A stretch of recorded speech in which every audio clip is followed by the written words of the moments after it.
Salam sejahtera bagi kita semua. Puji syukur kita panjatkan kehadirat Tuhan Yang Maha Esa, karena atas berkat-Nya dan cinta kasih sayang-Nya, kita semua ada dalam keadaan yang baik, bahkan diberkati. Nah, pada kesempatan ini, dalam memenuhi tugas yang diberikan oleh dosen kami, dengan mata kuliah Lab Sistem Informasi Akuntansi, maka kami ditugaskan untuk membuat case method dalam bentuk mempresentasikan hasil pengembangan sistem yang ada pada CV karya kita bersama. Nah, sekarang kita masuk pada latar belakang. Pengembangan sistem definisi sistem informasi akuntansi menurut Stephen A. Moskow. Informasi akuntansi adalah suatu komponen organisasi yang mengumpulkan, menggolongkan, mengolah, menganalisa, dan mengkomunikasikan informasi keuangan yang relevan untuk pengambilan keputusan pihak luar seperti kantor pajak, kreditur, pemerintah, dan pihak dalam manajer dan karyawan. Pertama, setiap perusahaan diharapkan memiliki sistem informasi yang baik dalam mengelola data transaksi agar dapat dijadikan sebuah informasi yang berguna untuk pengambilan keputusan. Sistem informasi akuntansi sangat berperan penting dalam kemajuan perusahaan. Informasi yang cepat dan akurat merupakan sarana bagi manajemen dalam mengelola perusahaan. Untuk mendapatkan informasi tersebut diperlukan suatu sistem akuntansi berupa formulir-formulir, catatan-catatan, prosedur-prosedur, dan alat-alat yang digunakan untuk mengolah data. Mengenal usaha suatu kesatuan ekonomis. Untuk membangun sebuah sistem informasi akuntansi diperlukan perancangan yang matang terlebih dahulu. Selanjutnya kita masuk dalam desain model secara umum yang ada pada sistem CV karya kita bersama. Yang pertama ada data flow diagram atau DFD konteks. Di sini kita bisa lihat bersama bahwa DFD konteks di sini merupakan gambaran umum dari suatu aliran data. Nah, dalam DFD konteks ini dijelaskan bahwa entitas pelanggan dan entitas admin berinteraksi melalui sistem informasi penjualan. Nah, aliran yang terlibat antara lain yang pertama ada data rincian barang, ada data pesanan penjualan, ada data faktur penjualan, ada data laporan penjualan, ada data pembayaran, dan yang terakhir ada data saldo piutang. Selanjutnya dalam DFD level 0 sistem informasi akuntansi, DFD level 0 ini dijelaskan bahwa sistem informasi penjualan yang dibuat akan dibagi menjadi beberapa kegiatan utama. Nah, dalam hal ini telah dibagi menjadi 3 kegiatan, yaitu yang pertama ada input data barang, yang kedua ada proses penjualan, dan yang ketiga ada proses pembayaran dari masing-masing kegiatan tersebut lalu dipaparkan dalam DFD selanjutnya. Masih dalam lanjutan dari DFD level 0, kita masuk dalam DFD level 1 di mana ada input data master, barang, dan pelanggan. Nah, pada DFD level 1 input data master, barang, dan pelanggan menjelaskan mengenai data yang terkait dalam kegiatan input data master. Nah, dalam kegiatan ini, data pelanggan dan data barang yang mulai dimasukkan oleh admin ke dalam sistem dan disimpan ke dalam tabel pelanggan dan tabel barang. Nah, tabel pelanggan ini merupakan data master pelanggan yang berisi identitas pelanggan. Nah, tabel barang merupakan data master yang berguna untuk ditampilkan pada saat membuat faktur penjualan untuk pelanggan. Selanjutnya kita masuk dalam DFD level 1 yaitu proses penjualan. Nah, pada DFD level 1 proses penjualan ini menggambarkan mengenai alur data dalam kegiatan penjualan. Nah, dalam kegiatan penjualan ini bagian admin melakukan input data pesanan dari pelanggan yang diperoleh dari tabel barang, kemudian memasukkan data penjualan yang di dalamnya termasuk data pelanggan yang diambil dari tabel pelanggan, yaitu ada nama pelanggan, alamat, kota, dan nomor telepon, serta data penjualan, yaitu tanggal, nomor invoice, jumlah, total jual, dan field lainnya yang ada dalam detail penjualan. Selanjutnya kita masuk dalam DFD level 1, yaitu proses pembayaran. Nah, pada DFD level 1 proses pembayaran ini menjelaskan tentang kegiatan pembayaran atau pelunasan piutang oleh pelanggan. Nah, pada saat pelanggan melakukan pembayaran, data yang diperlukan adalah total piutang yang diambil dari tabel piutang dan jumlah yang dibayar disimpan dalam tabel pembayaran dan memperbaharui saldo piutang. Saat ini saya akan membahas tentang perencanaan diagram alir atau flowchart, yang dimana flowchart ini dimulai ketika pelanggan melakukan pemesanan barang kepada bagian marketing. Kemudian marketing akan mencatat pesanan dengan mengisi dokumen sales order. Kemudian memberikan satu lembar salinan sales order ke bagian pembelian untuk menerbitkan purchase order. Apabila barang telah tersedia, maka bagian pembelian akan memberitahukan kepada bagian penjualan untuk membuat dokumen surat jalan dan faktur penjualan sesuai dengan barang yang akan dikirim ke pelanggan. Dokumen surat jalan dibuat dalam 2 rangkap, yaitu satu untuk pelanggan dan satu untuk arsip bagian penjualan sebagai dokumen pendukung faktur penjualan. Sedangkan faktur penjualan dalam 3 rangkap yang diberikan kepada pelanggan 1 lembar, diarsip oleh bagian penjualan 1 lembar, dan diberikan kepada bagian akuntansi 1 lembar. Dokumen surat jalan dan faktur penjualan disertakan pada saat pengiriman barang ke tempat pelanggan. Bagian admin menerima salinan faktur penjualan dari bagian penjualan untuk dimasukkan ke dalam daftar tagihan atau buku pembantu piutang. Kemudian bagian admin melakukan penagihan untuk faktur yang mendekati tanggal jatuh tempo. Setelah pelanggan melakukan pembayaran, bagian admin akan mengecek ke rekening bank atas nominal yang dibayarkan. Kemudian jumlah dimasukkan ke dalam buku pembantu piutang dan memperbarui saldo piutang. Apabila saldo piutang belum lunas, maka akan mengulang melakukan penagihan hingga lunas dan transaksi selesai. Berikutnya kita masuk dalam unit organisasi yang terlibat dari sistem yang diusulkan. Di sini kita lihat bersama ada struktur yang di dalamnya direktur yang bertugas sebagai menentukan kebijakan di perusahaan, bertanggung jawab atas kegiatan perusahaan, memberikan otorisasi semua kegiatan perusahaan, meminta pertanggungjawaban kepada masing-masing anggota organisasi.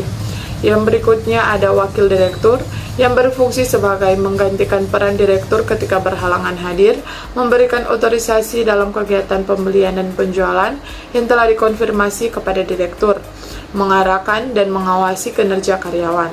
Yang berikutnya ada marketing dan penjualan yang bertugas sebagai membuat surat penawaran harga dan menawarkan kepada pelanggan, menerima pesanan dari pelanggan, dan membuat faktur penjualan beserta surat jalan, melakukan penagihan kepada pelanggan, membuat buku pembantu piutang, mengarsipkan dokumen penjualan.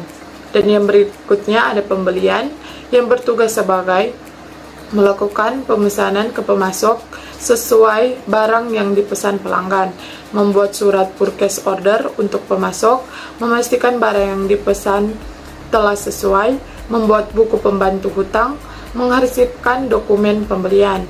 Dan yang berikutnya ada administrasi dan akuntansi yang bertugas sebagai melakukan pencatatan dan pembukuan setiap transaksi, bertanggung jawab atas keuangan perusahaan, mengarsipkan dokumen yang berkaitan dengan administrasi dan keuangan, dan membuat laporan keuangan perusahaan. Nah, saya Kim Iman akan membawakan tentang dokumen yang digunakan. Dokumen yang digunakan ada dokumen pesanan penjualan. Formula pesanan penjualan dibuat 3 angka. 1 lembar untuk arsip bagian marketing, 1 lembar untuk diberikan kepada bagian penjualan sebagai dasar pembuatan faktur, dan 1 lembar lainnya diberikan kepada bagian pembelian untuk dipesankan kepada pemasok. Berikutnya ada dokumen faktur penjualan. Faktur penjualan berisi hal-hal mengenai tanggal penjualan, nama dan alamat pelanggan, nama barang, kuantitas, harga, hingga rekening tujuan untuk kepentingan pembayaran.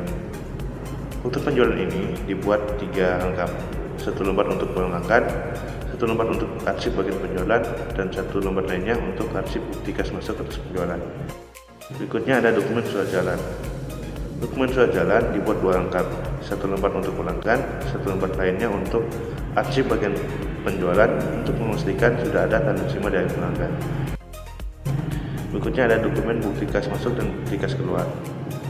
Dokumen bukti kas masuk dan keluar hanya dibuat 1 lengkap dan dilampirkan bukti nota atau tanda terima lainnya yang menunjukkan bahwa benar terjadinya transaksi. Dan terakhir ada dokumen buku pembantu piutang. Buku pembantu piutang dibuat oleh bagian penjualan dan bagian akuntansi, yang kemudian keduanya saling melakukan pencocokan suatu piutang. Jika dari dokumen-dokumen yang digunakan, materi berikutnya akan dibawakan oleh Putri Eka Konroy. Terima kasih. Baik teman-teman, kita akan masuk pada input dan output desain program sistem akuntansi penjualan. Yang pertama, desain input. Desain input adalah media sebagai tempat untuk memasukkan data ke database, yaitu meliputi form input data master barang. Merupakan form yang digunakan untuk memasukkan data barang ke dalam sistem. Form data master pelanggan, yaitu merupakan form yang digunakan untuk memasukkan data pelanggan ke dalam sistem. Form input penjualan merupakan form yang digunakan untuk memasukkan transaksi penjualan ke dalam sistem. Form input pembayaran merupakan form yang digunakan untuk menyesuaikan saldo piutang setiap pelanggan. Yang kedua yaitu desain output, berupa tampilan laporan yang berasal dari informasi yang diolah dari form dan disajikan sesuai data yang telah dimasukkan ke dalam sistem, yaitu meliputi beberapa laporan sebagai berikut. Yang pertama, laporan data master yang berisi informasi mengenai barang. Yang kedua, laporan data master pelanggan mengenai data diri pelanggan. Yang ketiga, laporan penjualan adalah yang berisi total penjualan yang terdiri atas jumlah barang yang telah dijual beserta total harga. Bagian yang ketiga yaitu desain database, merupakan perancangan database sebagai wadah memasukkan data yang kemudian yang diperlukan desain database dari beberapa tabel yang akan digunakan sebagai sumber penyimpanan data sebagai berikut.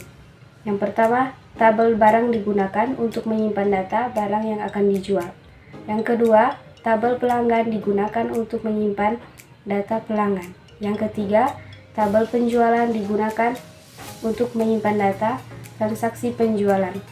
Yang keempat, tabel detail penjualan digunakan untuk menyimpan detail data transaksi.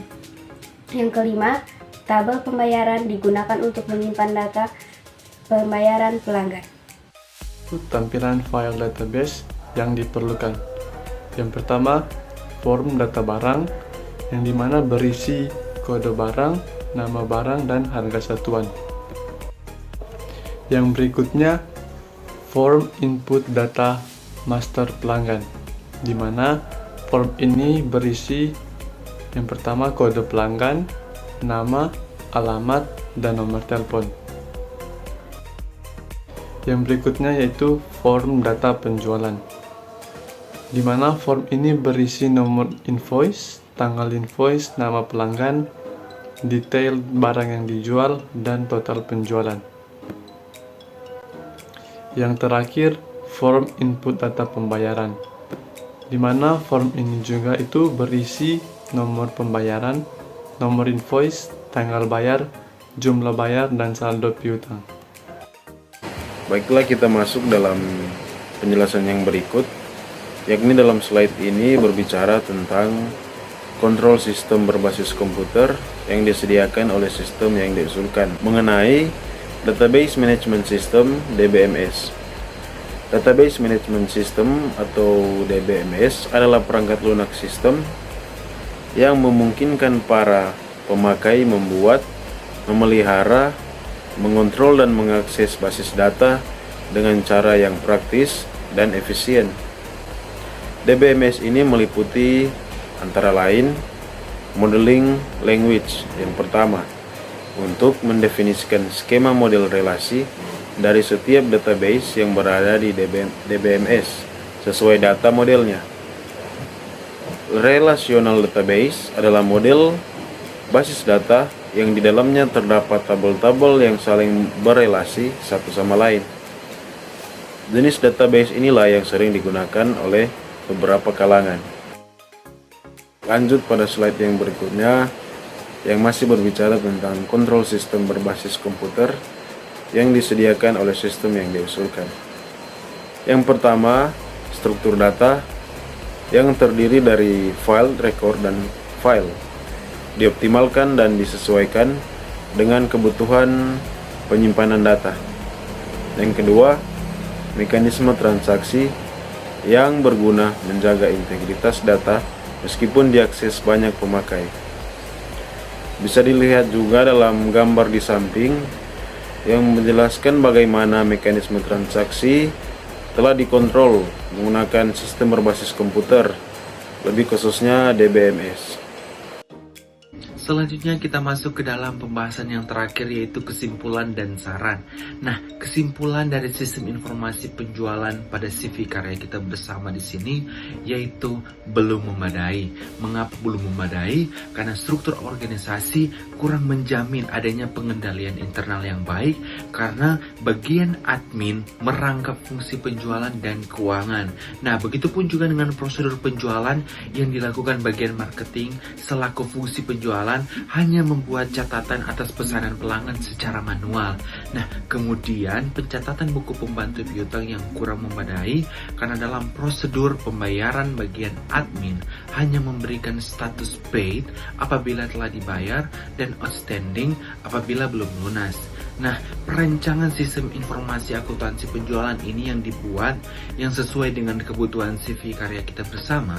Perancangan ini meliputi perancangan struktur organisasi, perancangan prosedur penjualan, perancangan dokumen dan laporan, perancangan basis data, perancangan diagram alir data, perancangan diagram alir atau flowchart, dan perancangan aplikasi penjualan yang menggunakan baik dalam Microsoft Access ataupun lainnya. Nah, perancangan struktur di sini organisasi meliputi adanya seluruh bagian di dalam perusahaan beserta tugas dari masing-masing bagian. Nah, perancangan prosedur dan diagram alir pun meliputi adanya prosedur penjualan dan pelunasan piutang beserta dokumen yang diperlukan. Nah, perancangan diagram alir data untuk mengetahui alur data yang diperlukan dalam transaksi penjualan pembayaran. Saran yang dapat diberikan kepada CV karya kita bersama untuk mengatasi sistem informasi akuntansi penjualan yang kurang memadai, yaitu perlunya evaluasi kegiatan penjualan dalam kegiatan pencatatan dan pengarsipan dokumen yang baik dan terstruktur.